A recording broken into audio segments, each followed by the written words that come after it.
বিসমিল্লাহির রহমানির রহিম।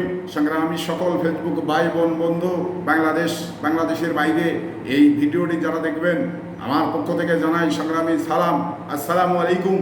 সংগ্রামী উপস্থিতি, সারা বাংলাদেশে শুধু মামলা আর মামলা আর মামলা, এতগুলো প্রত্যেক দিনের জন্য যে মামলা হচ্ছে, বাংলাদেশের প্রেক্ষাপটে এত অকারেন্স করা হয়েছে যা জনগণ সুযোগ পেয়েছে। সেই ক্ষেত্রে জনগণ শুধু প্রত্যেক দিনের জন্যে মামলা হচ্ছে। এই মামলাগুলো কেন হচ্ছে? কারণ এই মামলাগুলো আরও আগে হতে পারত, কিন্তু কেন হয়নি? জনগণ সুযোগ পায়নি। জনগণ মামলা করবে, সে করার সুযোগটা জনগণকে সরকার দেয়নি, যার কারণে কিন্তু এই মামলাগুলো হয়নি।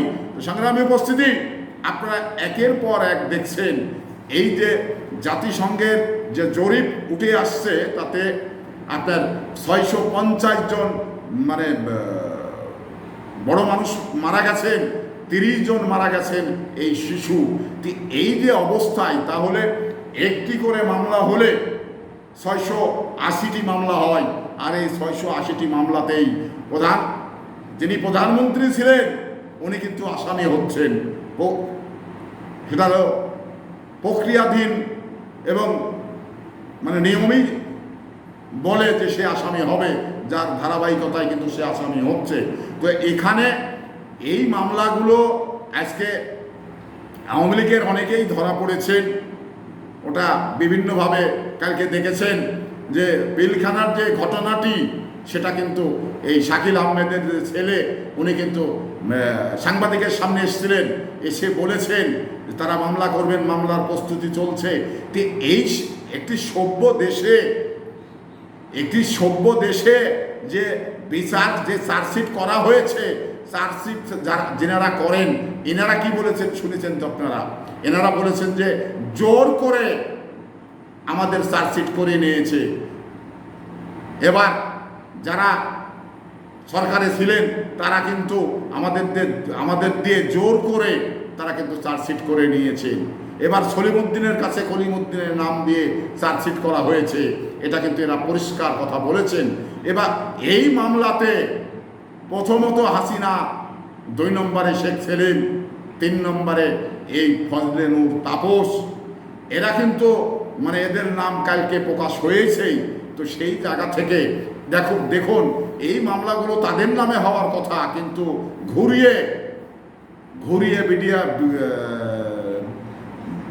বিজেপির নামে করেছেন, আপনার বিএনপির নেতাদের নামে করেছেন, বিভিন্ন নিজের নামগুলো বাদ দিতে যেটা করার দরকার সেটাই কিন্তু তারা করেছেন। তো এই অবস্থায় একটি দেশে সঠিক তথ্যটা যদি জনগণের সামনে না উঠে আসে, তাহলে কিন্তু এটা জনগণের ভিতরে বিভ্রান্তি থেকে যায়। তো যে বিভ্রান্তিটা আজকে আওয়ামী লীগ এতদিন ধরে করে আসছে, আজকে আওয়ামী লীগের পতনের পরে সমস্ত যারা মানে যাদের স্বজন নিহত হয়েছেন, আহত হয়েছেন, যাদের গুম করেছেন, তারা সবাই একটি সুযোগ পেয়েছে। এই সুযোগে তাদের স্বজন হারানোর যে ব্যথা এবং মামলা করার যে সুযোগ, সেই সুযোগটি তারা পেয়েছেন। এই সুযোগে কিন্তু তারা দিনের পর দিন হাসিনাকে প্রধান আসামি করে মামলাগুলো চলে যাচ্ছে। তবে একটি জিনিস আপনাদের বুঝতে হবে, এটা কিন্তু মাথায় রাখতে হবে, কারণ যত কিছু করেছে হাসিনা কিন্তু নির্বাহী আদেশেই করেছে। এই নির্বাহী আদেশেই বাংলাদেশে যা কিছু ঘটেছে এটা কিন্তু ঘটেছে।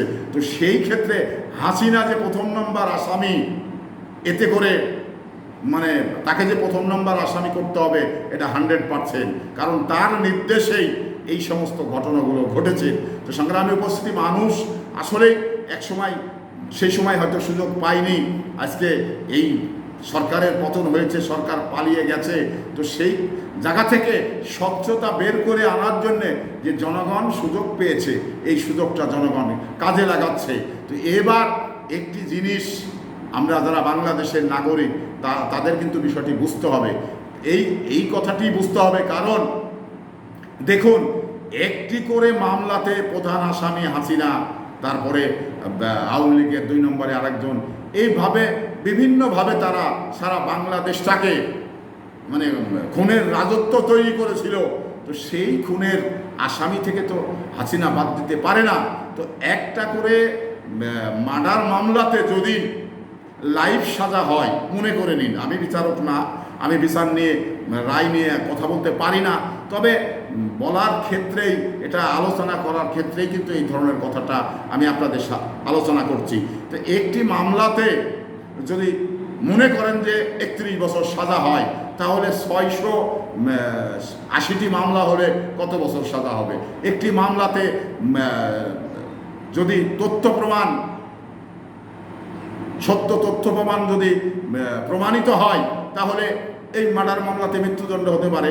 তো মৃত্যুদণ্ড হলে এই একটি মামলাতে যদি মৃত্যুদণ্ড হয়, তাহলে এই 680টি মামলাতে কতবার মৃত্যুদণ্ড হবে? এই পিলখানার যে বিষয়টি, এই যে 57 জন যে সেনা কর্মকর্তা, তাদের যে শক করে মেরে ফেলা হয়েছে, এটা 100%। আমরা কিন্তু সেই সময়েই এই কথাগুলো আমরা জানি, বিভিন্নভাবে গোয়েন্দা রিপোর্টে বুঝতে পেরেছি, কিন্তু আসলে তখন কিন্তু বিচার করার সুযোগ ছিল না। তো মায়েক মেরে যে ঝিয়েক বুঝিয়ে বিচারটা করেছে হাসিনা, এটা হলো সম্পূর্ণভাবে অন্যায়ভাবে যাদের সাজা দিয়ে তারা সাজা খেটেছে, অনেকেই আছেন মারা গেছেন সাজা খাটতে গিয়ে। তো এই সমস্ত লোকগুলোকে কি করে হাসিনা ফিরিয়ে দিবে? তো এই সমস্ত লোকগুলো, তার গার্জিয়ানরা তো আবার হাসিনার নামে মামলা করবে। তাহলে কোন জায়গার পানি কোন জায়গায় গিয়ে দাঁড়াচ্ছে, একটি জিনিস চিন্তা করুন আপনি। এই যে বৈষম্য ছাত্র যারা আন্দোলন করলো, তারা কিন্তু এই আন্দোলনে আর্মির উপরেও হাসিনার নিজস্ব বাহিনীর এক সময় কিন্তু তাদের অর্ডার দিয়েছিল যে আর্মির সঙ্গে একটি মোকাবেলা করার জন্যে বা যুদ্ধ করার জন্যে কিন্তু তারা প্রস্তুতি নিয়েছিল, গুলি লোড করেছিল। কিন্তু এই বিষয়টা কেন হয়নি, কী জন্যে হয়নি, এই বিষয়টা কিন্তু সে ক্ষমতায় থাকার জন্যে এতটুকু যখন করতে পারে, যে তার দ্বারা কি অসম্ভব, আপনারা একটা জিনিস মনে করুন। তো সংগ্রামী উপস্থিতি, এই ধরনের নোংরা মনের মানুষ বাংলাদেশে রাজনীতি করবার আর বাংলাদেশের জনগণ স্পেস দিবে না, আমি মনে করি। তো সংগ্রামী উপস্থিতি, আসলে উনি কথায় কথায় বলছেন যে আমার বাপ মা কেউ নেই, মারা গেছে, এই আমার চাওয়া পাওয়ার কিছু নেই। তো এখন যেটা দেখা যাচ্ছে সেটা হলো যে ওনারই বেশি লোক, ওনারই বেশি ক্ষমতায় থাকার ইচ্ছা। তো সংগ্রামী উপস্থিতি, এই আশা ব্যক্ত করে বিদায় নিচ্ছি। আসসালামু আলাইকুম।